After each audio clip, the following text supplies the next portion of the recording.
Hi, I'm Ilona. Hi, I'm Georgia. And this is the update.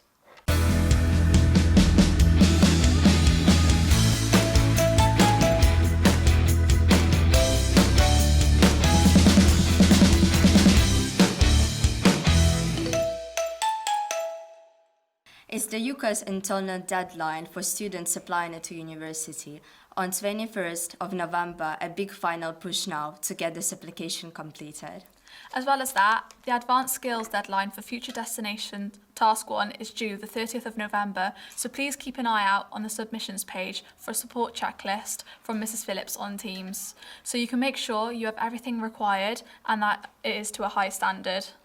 Then the Christmas activities are beginning. There is a lot of opportunities to get involved at the Christmas market, which takes place on 5th of December. Well done to all the student volunteers at Open Evening. It was a record turnout, showing that more and more people want to be a part of the community we have at our college. The contributions you made will allow the students to make the better decisions regarding their futures and the courses they take. So well done again for setting a good example to the college. And food pantry. If you or your family need a little bit extra support right now, the Students at David's food pantry is here for you. It's located in the Wellbeing.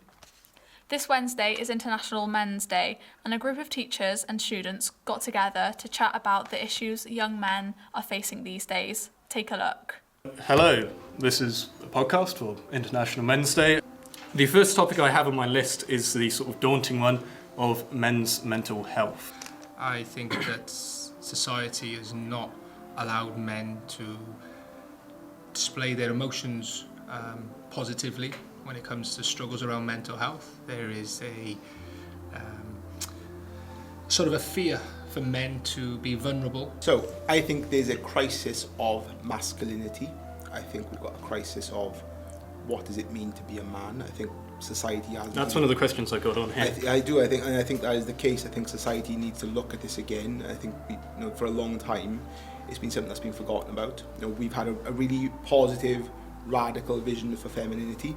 With feminism, we haven't had that same revolution for men. As a generational thing, as far as I'm concerned, like a lot of people, older men, the way they've been brought up is to man up, don't cry, get over it, get on with it. I certainly had that, nothing against my parents, but I had to just chin up, get on with it. And I think over the years we've just built up that sort of idea that you've just got to get on with it, and these emotions are kept inside and they're built up, bottled up.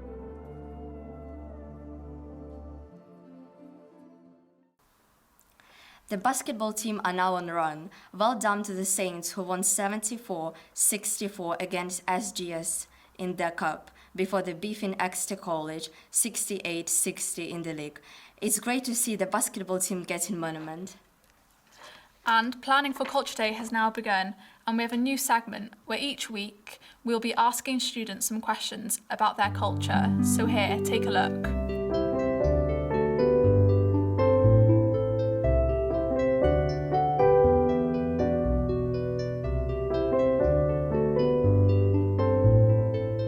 So today we have Emily and Seren. So where are you guys from?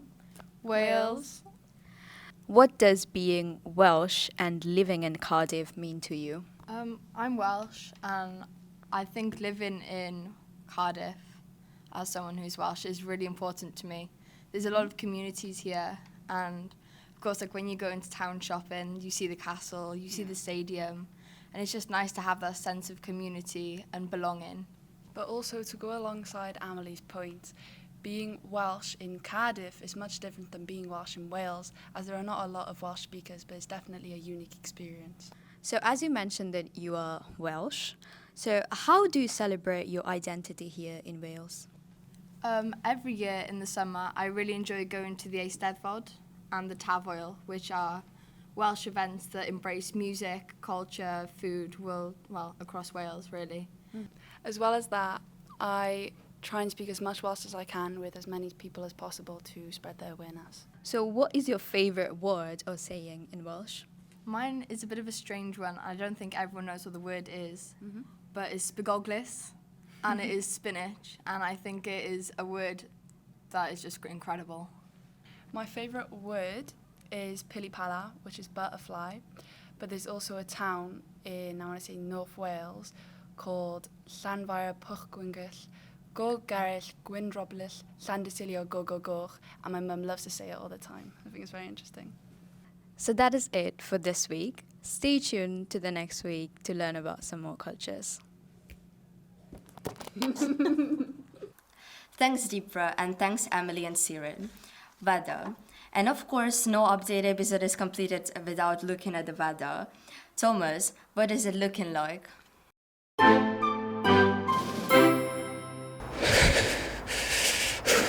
Mae'n oer. It means it's cold in Welsh.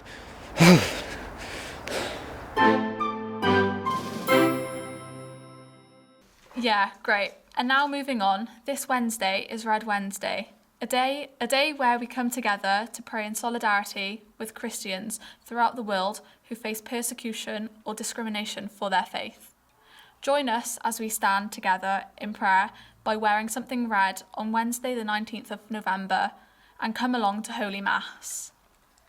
There is also an under 18 years retreat taking place on Sunday, 23rd of November. It's £10 to attend, will include lunch, talks, workshop.